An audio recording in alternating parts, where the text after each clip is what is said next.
హిందువులకు అత్యంత విశిష్టమైన పర్వదినాలలో మహాశివరాత్రి ఒకటి. అయితే మహాశివరాత్రి రోజున ఎందుకు పూజలు చేయాలి?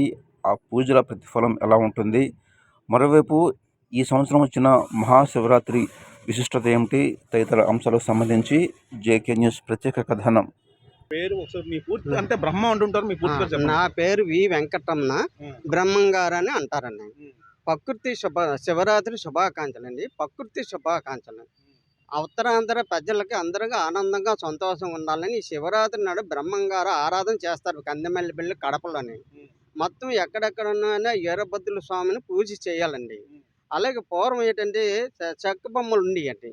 ఇప్పుడు ఏంటంటే వీరభద్రులకి మా పూర్వం విగ్రహారాధన అయి ఉండేవి కాదు. మనసు నిగ్రహం కోసం విగ్రహారాధన. మనసు నిగ్రహం కోసం విగ్రహారాధన. అలాగే ఇప్పుడు 4 నదులు కలిసాయంటే అక్కడ నలుగురు నాగ సాధువులు, నాగ సన్యాసులు, యోగులు, సిద్ధులు వీళ్ళందరూ స్నానాలు చేశారంటే మనందరికీ అభివృద్ధి బాగోవాలని శివరాత్రి ఆ శివుడు ప్రకృతి అందరిని బాగోవాలని, అందరూ ఆనందపడాలని, సంతోషపడాలని ఆ శివుడే మనకి ఆ ఒంట్లో ఉన్న శివుడే బొడ్డు కచ్చే కానీ ఆ శివుడే ఒళ్ళు తయారవుతుంటుందండి. నవగ్రహాలు కూడా బొడ్డు కచ్చే కానీ కుట్లై కుట్టరండి. ఆ బొడ్డు మామూలుగా అతికిపోతుందండి. ఆ బొడ్డు ఎప్పుడైతే అతికిపోయి నవగ్రహాలు కూడా ఒంట్లో తయారై ఆ శివుడే కాపాడుతూ ఆ బిడ్డని ప్రకృతి అభివృద్ధి చేస్తుంటారన్నమాట. అందుకే ఉత్తరాంధ్ర ప్రపంచ దేశాలు కూడా అందరూ ప్రభుత్వ అధికారులు, రాజకీయ నాయకులు, అలాగే వృద్ధులు, వితాంతులు, పోలీస్ ఆఫీసులు, లాయర్లు అందరూ బాగోవాలని రేపు శివరాత్రి శుభాకాంక్షలు. శివరాత్రి మహాశివరాత్రి సందర్భంగా ఆలయాలకు వెళ్ళి పూజలు చేయడం వల్ల భక్తులకు ఎలాంటి ప్రయోజనాలు ఉండే అవకాశం ఉంటుందంటారు?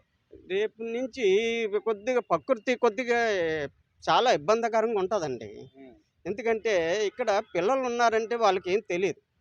పెద్దవాళ్ళు ఉన్నారంటే చెప్పిన మాట ఆలకించరు. పెద్దవాళ్ళని మాటలు చిన్నపిల్లలు ఆలకించరు. చిన్నపిల్లలు వాళ్ళ ఆలోచనల మీద వాళ్ళు పనులు చేస్తుంటారు. దానివల్ల ఏంటంటే ప్రకృతిలోని చాలా ఇబ్బందికరంగా ఉంటుందని రేపు శివరాత్రి నుంచి స్టార్ట్ అవుతుందండి. అది ఆ శివరాత్రి నుంచి స్టార్ట్ అవుతుంది కాబట్టి ఇప్పుడు ఈ సంవత్సరం అనేది చాలా విలువైందండి. ఇది 144 సంవత్సరాలకు స్టార్ట్ అయింది. ఇది యోగులు, సిద్ధులు, సిద్ధాంతులు అందరూ ఆ నదుల్లోని స్నానాలు చేశారంటే చాలా విలువైన వాళ్ళు. చాలా మనల్ని అందరూ కాపాడడం ఉండడానికని వాళ్ళు మనల్ని ప్రకృతిని కూడా అభివృద్ధి చేయాలని ఆ శివుడే మనకి ఏ రోజు ఏం పని చేయాలో ఏమేమి చేయాలో అంతా శివుడే పని చేయించుకుంటారండి. అందుకే మహాశివరాత్రి ఆ శుభాకాంక్షలు అండి. ఓకే, మీ పక్కన ఉన్నటువంటి అతని కోసం కొంచెం ఆయన మొత్తం ఎన్నో దేశాలు తిరిగేశారండి. ఆ దేశాల్లో ఆయనే గంగపుత్రులు. ఆ గంగ మీదే తిరిగేశారు చీమియన్. అగో చీమియన్ ఇతను ఇక్కడ పక్కనే. అంటే ప్రజలందరికీ గొప్పగా ఏంటంటే ఇప్పుడున్న ఆస్ట్రాలజిస్ట్ కన్నా డీప్గా వెళ్తారు ఈయన.